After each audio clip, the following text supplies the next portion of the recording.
Lumalabas na ngayon ang problema ng Lakers dito kay DeAndre Ayton. Kahit maganda ang naging performance at numbers niyan kontra Pelicans, si Redick ang nakakapuna sa problema dito kay Ayton ngayon. Sa laban ng Lakers kontra Pelicans ngayon, si Ayton napalitan agad ni Jackson Hayes sa second quarter game matapos makapag-allowed ng easy offensive rebounds sa miss free throw ng Pelicans pagkatapos ng isang madaling end one play na ginawa nitong si Trey Murphy na nagbigay ng easy points sa Pelicans mismo. Panalo sila pero parang may butas pa rin nga na nakikita si JJ Redick dito kay Ayton.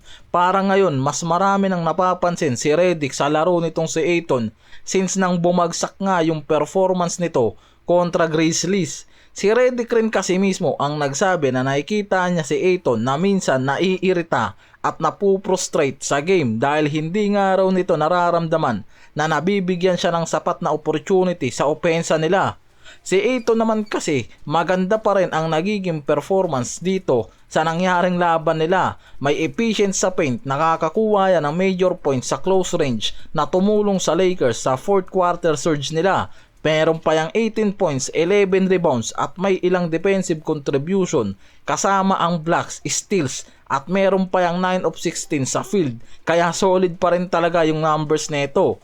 Nakikita lang kasi ngayon na kulang ang hustle ni DeAndre Ayton sa ilang mga sequence lalo na pagdating sa rebounding at rim protection na nagtitrigger ngayon sa benching nila sa ilang minutes na rotation nito. Tulad ng isang particular sequence sa laro kontra nga dito Pelicans kung saan mismong si Ayton hindi nakapag-box out matapos ang free throw miss sa Pelicans at nauwi pa yan sa isang 3-point play o easy basket para sa opposing play dito kay Trey Murphy. Yan mismo yung dahilan bakit umiinit na naman yung pangalan nitong si Ayton. Yan mismo yung play na nag-prompt sa comment ng broadcasting at ilang viewers na parang malaking araw talaga ang kulang sa urgency o hustle na action na ginagawa nitong si Ayton pagdating sa rebounding. Ito rin mismo yung nabanggit sa previous highlight na dahilan kung bakit siya agad napalitan ni Jackson Hayes sa second quarter game. Yan yung dahilan mismo ni JJ Redick dyan.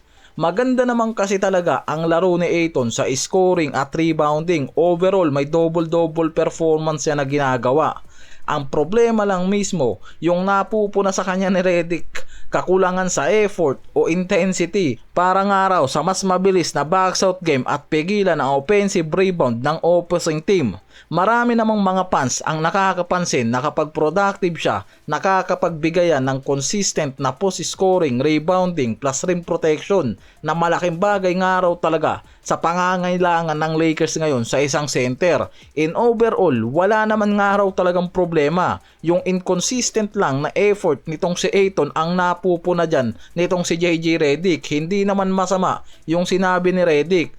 Hindi lang sana sumama yung loob nitong si Ayton sa sinabi na yan na parang motivation lang para nga mas maging maayos at matakpan yung butas niya pagdating sa intensity at effort, pagdating sa mga offensive at defensive rebound na pwede niyang magawa pa sa mga susunod na games. Nakapagbigay si Ayton ng consistent na points sa loob na malaking tulong para mapanatili ng Lakers ang offensive stability nila lalo na sa mga scrappy possession. May double digit rebounds na nagpapakita talagang malaki ang contribution yan sa possession control. Kaya may isang sequence lang naman talaga na napunang araw itong si Redick.